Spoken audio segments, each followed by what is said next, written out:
Good evening, Madam Mayor, members of the council. It's that time of year again for the Public Works Department. We're putting projects out at a pretty amazing pace this year. So you've seen quite a few of them come through. A number of them were also on the consent agenda this evening for bid awards. Most of those have gone very smoothly. The one that is before us for discussion at the moment had a bit of a hiccup along the way, which is why it's here on the regular agenda to discuss a little bit further after having gone through the Public Works Finance Committee last week. This has to do with the Main Street Grind and Inlay project. If you'll recall, this is a project that will essentially grind out 2 inches of asphalt along the driving lanes on Main Street between 6th and A. And that is scheduled to occur really between mid-May and mid-June. Some timing issues associated with it to make sure that we're done with the project before the Art Walk event, which is in June 15th, if I remember correctly, June 14th. And then it is also timed so that we are not disruptive of the farmers market, which will also be occurring on Main Street on the weekends, of course, this year, all throughout the summer. And so it's a project that's pretty important with respect to timing. Will certainly help the road conditions in the downtown area along Main Street, and will fit well with a subsequent project that is going on later in the summer, which will be a slurry seal of the rest of Main Street, or all of the Main Street area within those blocks. That particular project, the slurry seal, was on the consent agenda this evening, so that one's moving forward. For the Main Street Grind and Inlay project, we put the project out for bid and did receive a number of bids. The bid opening was on March 5th, so a little earlier this month. Of the bids that we received, a total of 4, one of them was considered non-responsive, and that was the low bid from Po Asphalt.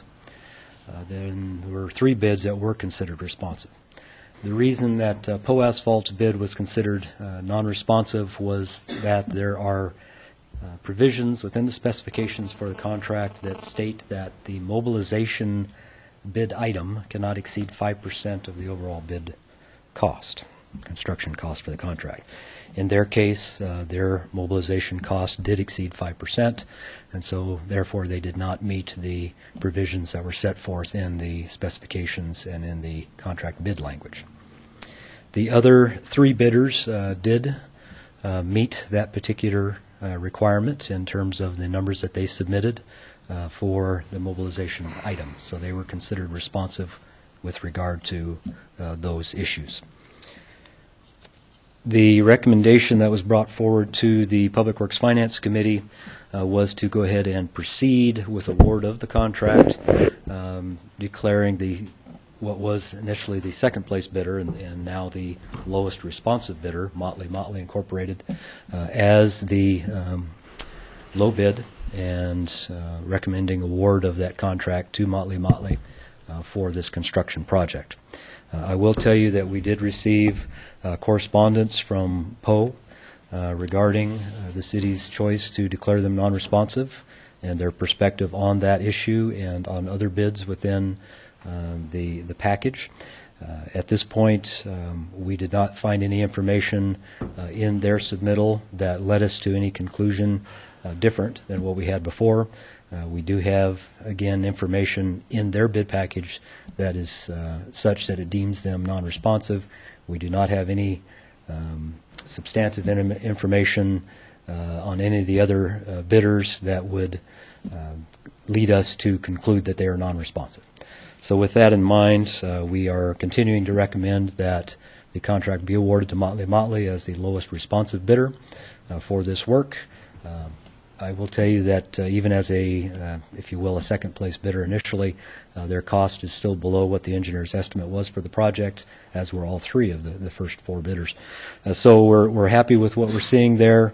Some of the issues that were raised through this process we are looking into further in our specifications to see if there perhaps are some changes that we might need to make so that we don't run into this situation in the future, but that is down the road for us a little bit. So with that, I would again recommend that we award the contract to Motley for the Main Street Grind and Inlay project as lowest responsive bidder. And stand Thank for you, Les. questions. Now, you mentioned you were going to try to avoid disruption of some of the more major activities. Does that include University of Idaho graduation? The contract provisions are such that they cannot start work until after the U of I Excellent. graduation Great. occurs. Goodness. And the work on Main Street within the blocks from 6th to 3rd, where the farmers market occurs, will have to be done within a 5-day window, within the 5 working days of the week, so that once they start on Monday, they're done by Friday evening, and the market can go on as per normal on the next Saturday, the next day. Okay, thanks. Dan? Yeah, this came before, I was the only regular Public Works Finance Committee member that was at the meeting last Monday, so I chaired it. So the reason I wanted to bring this to full council was because Les said that they had gotten the correspondence from Poe, but hadn't got the legal opinion yet as far as, how they should proceed. So I wanted to make sure that we got it here for a regular agenda item. But, looking through the bids, even if you spread that mobilization over with all the ad alternates, their mobilization is around 11%. So that's the outside the 5% that was specified in our bid specifications. So, it's hard to leave $20,000 on the table, but that's roughly, not quite, but it's close, isn't it? About 12. 12, well, 12, Still. 20. It's 12. It's still 12. Double digits. Yes. Anyway, but I think that we need to stay with what's in our specifications. So that's why I brought it to this level. Are you prepared to make a motion? I am, but I had a question too. We're working on the sewer mains on that section of Main Street. Are they going to be done by the time or are we close to done? I still think there's still some steel plates out there between 3rd and 6th, isn't there? Yeah, the project out there right now is actually replacement of water service lines. Okay. From the main to the meters. And something we identified in the course of developing this project was that the lines that are there today are plastic, and they were installed in the 1970s era. And it was a time frame when plastic lines were not the best. They're not like they are today. And so we felt it was best to go in and replace those with more modern material. And it was a good thing we did, because what we're finding is as we've exposed those lines, they will either shatter in the trench, or if they do survive coming out, you can just tap them on something and they just fall apart. But we'd have had a bunch of sinkholes in brittle Main plastic, Street right, eventually, right. yeah. And so it's a good thing we're in there. I believe there are about 40 or so services within this area that we are doing.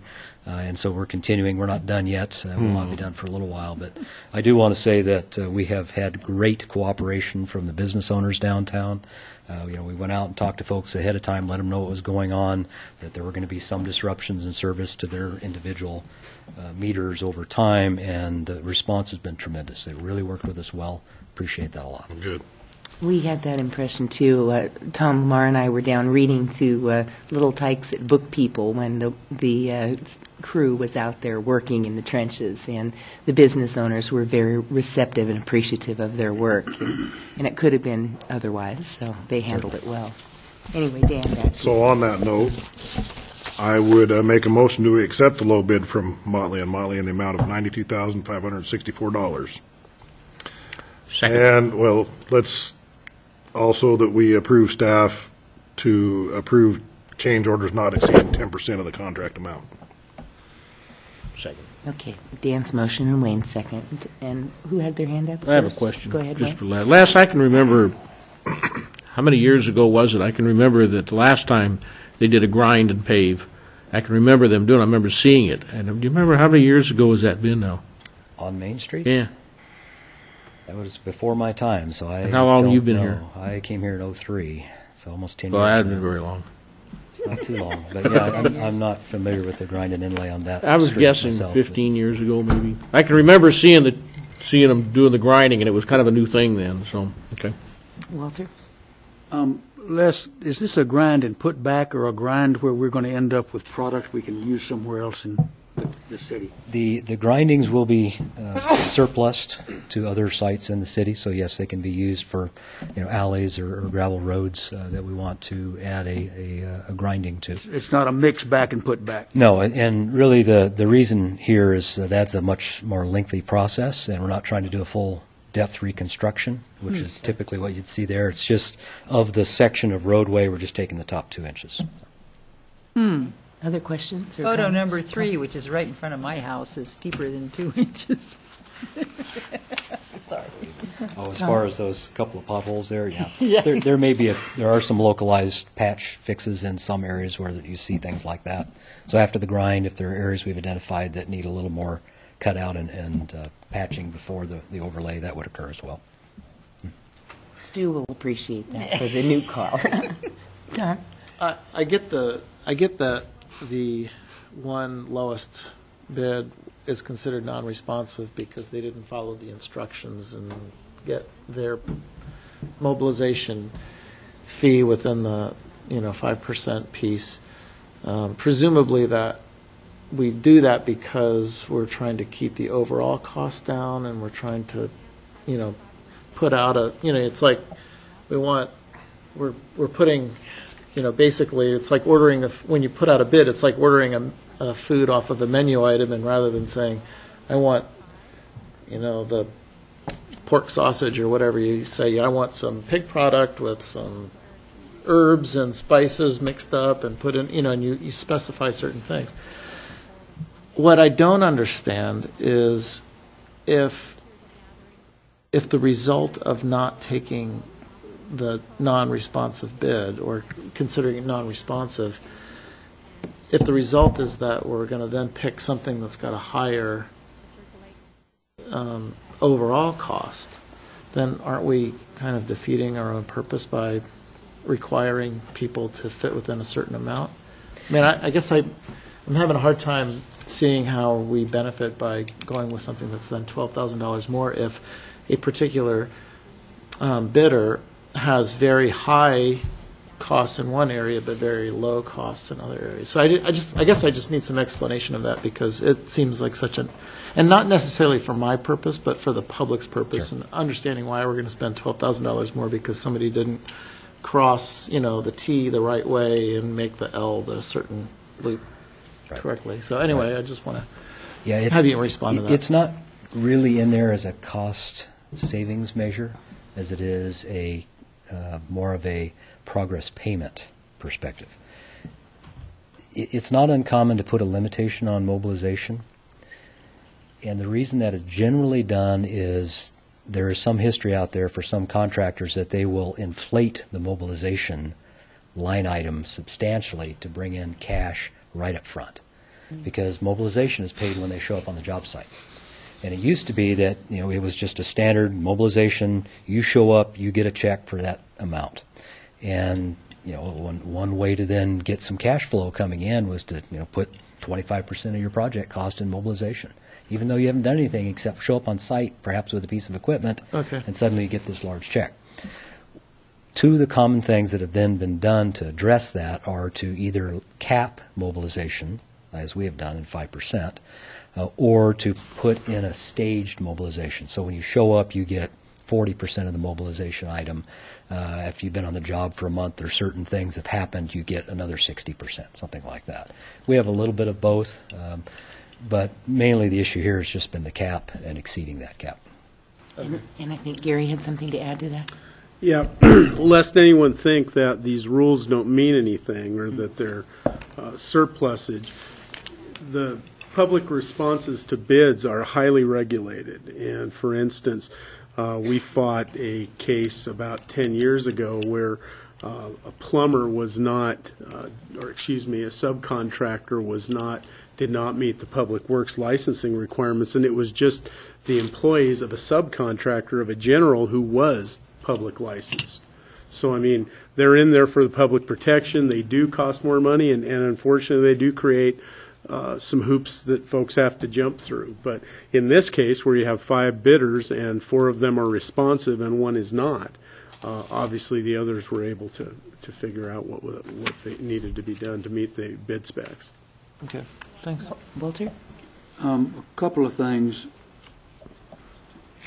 Poe put all of their mobilization in the base bid. There were 5 alternates, and their MOB and the 5 alternates was a penny apiece. So there was something of a bet that we may or may not take all the alternates, but they would still get the MOB. The unfortunate thing is the MOB was both over 5% in the base bid, plus if you took it all the way to all the alternates being included, it was still over 5%. I'm pretty sure that I have seen some bids where the owner plugs in the mobilization amount. In other words, they write in there how much mobilization can be in dollars, and then it's included in the bid, so they control it that way. So there's not a blank for somebody to try to figure out what's 5% of something. The mobilization will be $2,000 for this particular item or something. And, that is another method. One of the challenges with that is, of course, every contractor has a little different expense associated with their particular bonding rates and insurance and equipment, things of that nature. So, there are a number of ways to address that. All right, well, thanks. Other questions or comments? And Tom? not to keep beating this to a dead horse, but we will not be moving Farmers Market off of Main Street for any of these weekends. That is correct. Okay, I just wanted, I think you've said it twice now, but I just wanted to hear it one more time. In Braille, too? Well, it keeps being asked of me because of all the disturbance that exists already, and so I've tried to say that that's the case, but I just want to hear it. Thanks.